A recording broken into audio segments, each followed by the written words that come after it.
पढ़ते हैं जिनसे रोज़ा टूट जाता है, उसकी कज़ा या कफ़ारा लाज़िम आ जाता है।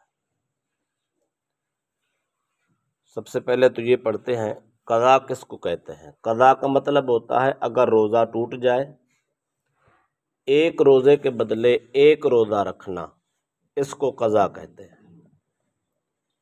कफ़ारा कहते हैं अगर रोज़ा टूट जाए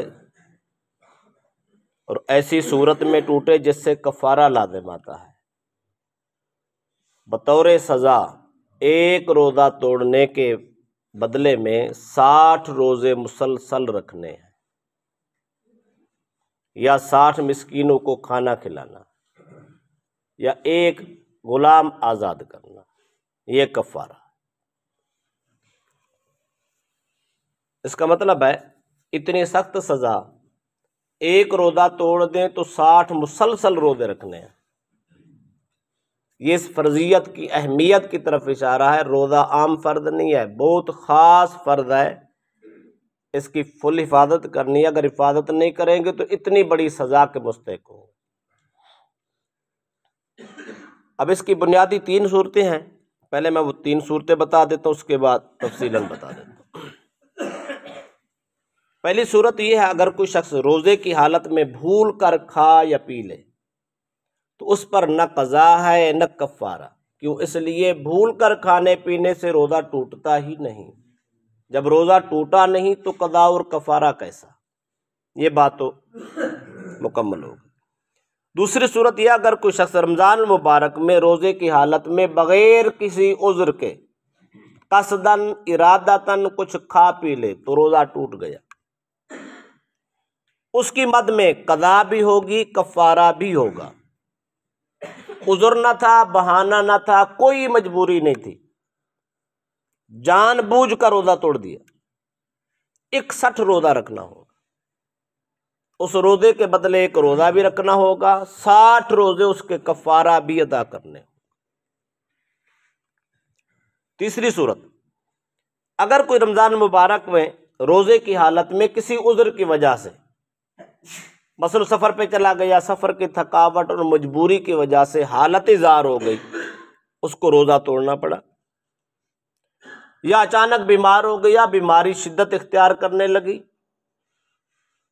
और उसने रोज़ा तोड़ दिया, या उस वक्त शिद्दत न थी लेकिन उसको इतनी शदीद ख़तरा था अगर मैंने रोज़ा इफ्तार न किया, कुछ खाया पिया ना या ट्रीटमेंट ना की, दवाई ना ली तो ये बीमारी मेरी बहुत बढ़ सकती है, मुझे बड़ा नुकसान हो सकता है।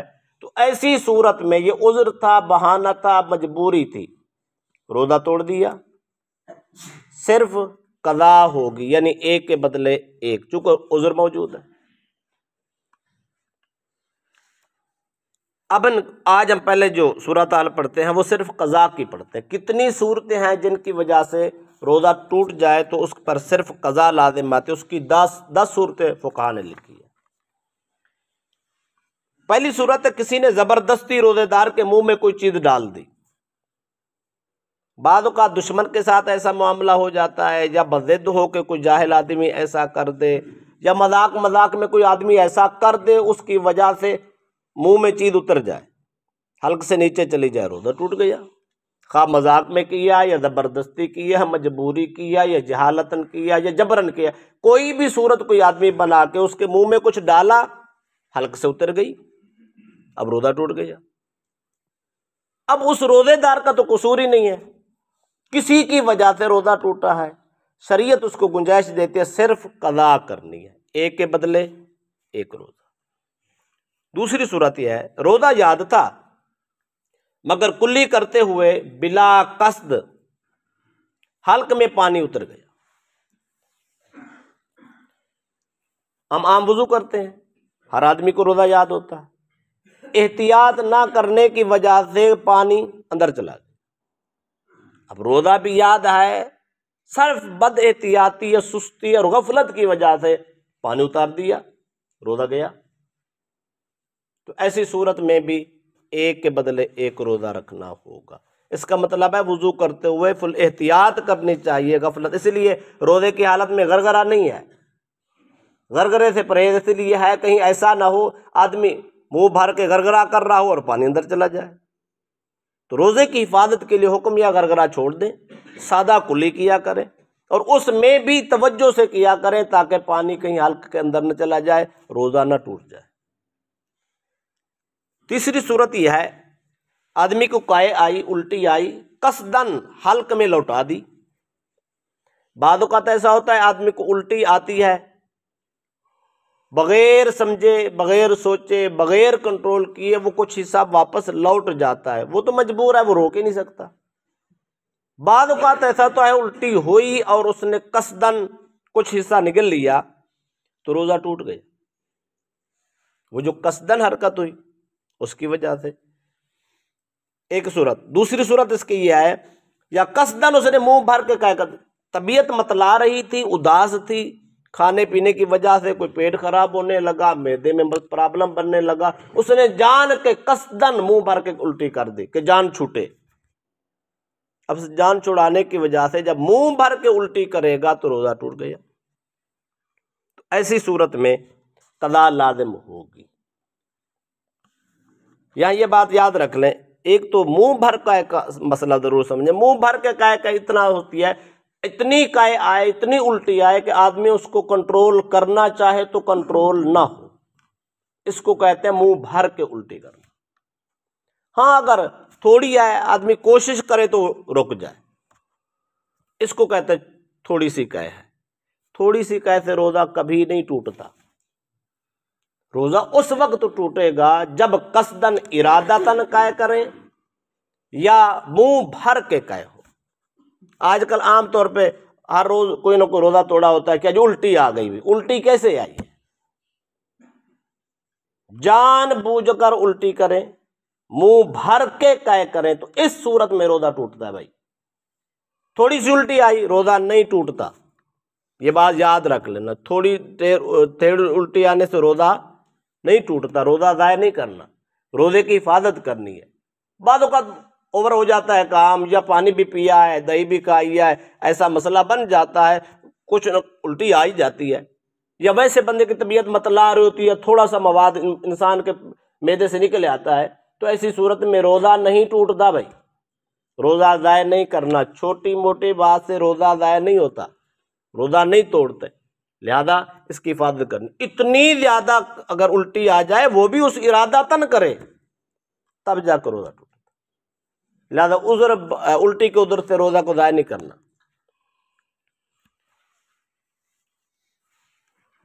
इसके अलावा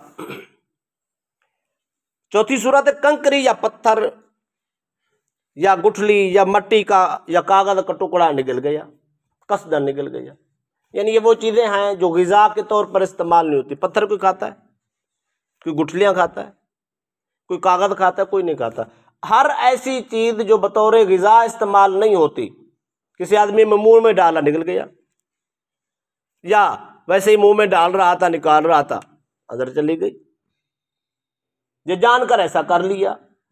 अब जो ग़िज़ा ही नहीं है उससे रोज़ा टूटा है तो सिर्फ कज़ा है। नंबर 5, दांतों में रह जाने वाली चीज़। सहरी कर लिया और टाइम ना मिला ब्रुशी करने का, मिसवाक करने का वक्त नहीं मिला, आदमी ने नमाज पढ़ ली, सिलसिला शुरू कर दिया। बाद औकात जाड़े इंसान की जाने वो खाली होती हैं, उसके अंदर कुछ मवाद, कुछ रोटी के टुकड़े, कुछ खाने की चीज़ें रह जाती हैं। अगर रह जाए तो आदमी की आदत होती है, दांत में कोई चीज़ हो तो ज़ुबान उसको बार बार लगती रहती है, इंसान को महसूस होता रहता है या मेरे दांतों में कुछ है। ज़ुबान से मुंह हिलाते हिलाते ज़ुबान से निकाल के निगल गया और उसकी मिकदार चन्ने के बराबर हो, तो ऐसी सूरत में रोज़ा टूट जाता है।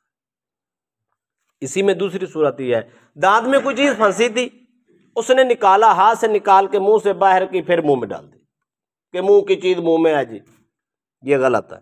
ऐसे करने से भी रोज़ा टूट जाता है, लिहाजा ऐसी सूरत में कज़ा करना लाज़िम है। नंबर 6, दांतों से खून निकले और आदमी खून निकल जाए। ये अक्सर हो जाता है, दांत खराब हो जाते हैं या कभी हो गए या उनकी वैसी बीमारी होती है, दांतों से खून निकलता रहता है, आदमी खून निकल जाता है। उसकी 2 सूरतें हैं, थूकना, नीचे थूकें, थूक के चेक करें खून ज्यादा है या थूक ज्यादा है? अगर थूक ज्यादा है, खून थोड़ा थोड़ा है, ऐसा आने से या ऐसा खून निकल जाने से रोजा नहीं टूटता। थोड़ा खून ज्यादा थूक, रोजा नहीं टूटता। हाँ, अगर खून की मिकदार ज्यादा है, थूक की मिकदार कम है, ऐसी हालत में खून अंदर अगर निकल जाएंगे तो रोजा टूट जाएगा, कदा करना लाजिम होगा। इसकी मैं आपको आसान कर देता हूं। अगर खून ज्यादा हो, थूक थोड़ी हो, तो जायका चेंज हो जाता है। आदमी को महसूस होता है कि मैं कुछ चीज निकल रहा हूं। अगर रूटीन से थूक निकले तो पता ही नहीं चलता, थोड़ा सा खून हो तो उसका भी पता नहीं चलता। कम खून हो, निकल जाए तो कोई हर्ज नहीं, रोजा नहीं टूटता। ज्यादा खून, थोड़ी मिकदार में थूक हो, अगर उसको निकल जाएंगे, कुल्ली नहीं करेंगे, मुंह नहीं साफ करेंगे, रोजा टूट जाएगा। उस सूरत में कदा करना लाजिम होगा। 7वीं सूरत है, भूल कर खा पी गया, बाद में कहता यार मैंने तो पूरी रोटी खा ली, जग पानी का पी लिया, रोजा याद नहीं था ना, भूल कर ऐसा कर गया। बाद में उसको गुमान आया, वो मेरा तो रोजा रहा ही नहीं यार। और भूल कर खाना पीना, कोई आदमी कोई खजूर खा लेता है, कोई छोटी मोटी चीज खा लेता है, मैं पूरा जग पानी का पी गया हूँ, शरबत बना के पी गया, रोटी पूरी खा गया, अब तो मेरा पेट ही भर गया, मेरा रोजा कहाँ? तो याद रख ले, भूल कर खाने पीना वाला आदमी वो माजूर है। भूल चूक अल्लाह की तरफ से होती है, लिहाजा रोजा नहीं टूटता। भूल गया, रोजा याद ही नहीं आया, खाते खाते पेट ही भर गया, फिर जाके याद आया या किसी ने याद करा दिया, तो ऐसी सूरत में रोजा नहीं टूटा, बेशक पेट भर गया, जितना पानी पी बैठा, जितना शरबत पी बैठा, पेट भर के पी बैठा, जग पूरा पी गया, अब ख्याल आया मुझे तो रोजा था, रोजा नहीं टूटा। क्यों? इसलिए कि वो भूल गया। ऐसी सूरत में खा बैठा, बाद में गुमान आया, यार इतना मैं खा बैठा था, पी बैठा था, मेरा तो रोजा आया ही नहीं, फिर खाना पीना शुरू कर दे। इसका मतलब है उसका जहालत की वजह से, उसने गफलत की वजह से तवज्जो नहीं की, मसला नहीं पूछा, गौर नहीं किया, फिर टूटा तो नहीं था, गुमान करके तोड़ बैठा। ऐसी सूरत में भी एक के बदले एक कदा करनी होगी। 8वीं सूरत है, किसी की आंख देर से खुली और ये समझ बैठा अभी तो टाइम है, उठ कर खाना पीना शुरू कर दिया, बाद में पता चला मैं जनाब 4:35 पे खाना खा रहा था, पता चला वो तो बाबा 31 मिनट पे टाइम ही खत्म हो गया। अच्छा, मैं तो खाता रहा, इसका मतलब है रोजा नहीं हुआ। लेकिन उसको तो मुगालता लगा है ना, लेट उठा, उसने समझा भी टाइम है इसलिए खा रहा था, तो मुगालते से ऐसा हुआ, रोजा तो नहीं हुआ, पर सिर्फ कज़ा करनी है। छोटी सी सजा है, बड़ी सजा नहीं है। 9वीं सूरत रमजान मुबारक के सिवा कोई और रोजा रखा था, नफली रोजा रखा था या वैसे कज़ा कर रहा था, टूट गया। गैर रमजान में रखे हुए रोजे की कज़ा होती है, कफारा नहीं होता। नंबर 10, मतला अबरलूद था, मौसम बारिश का था, बादल और आंधी का मौसम था, घड़ी भी हाथ में नहीं थी, उसको पता ना चला कि टाइम जो है ना वो इफ्तार का हो गया, वो उसने हालात देख के, अंधेरा छाया हुआ देख के उसने रोजा इफ्तार कर लिया, तो क्या ख्याल है, अभी तो टाइम नहीं हुआ था। उसको अंधेरे ने, हालात ने, मौसम की खराबी की वजह से ये गुमान आया, ओ भाई वो तो शाम हो गई, उसने कुछ खा पी ली, बाद में पता चला बाबा अभी तो टाइम ही नहीं हुआ था, ये तो मौसम की खराबी की वजह से ऐसे हुआ। तो ऐसी सूरत में रोजा टूट गया, क्योंकि पहले ही खा बैठा है, कज़ा करे। ये 10 सूरतें हैं रोजे टूट जाने की, और इन सारी सूरतों में सिर्फ कज़ा है, एक के बदले एक ही रोजा रखना है।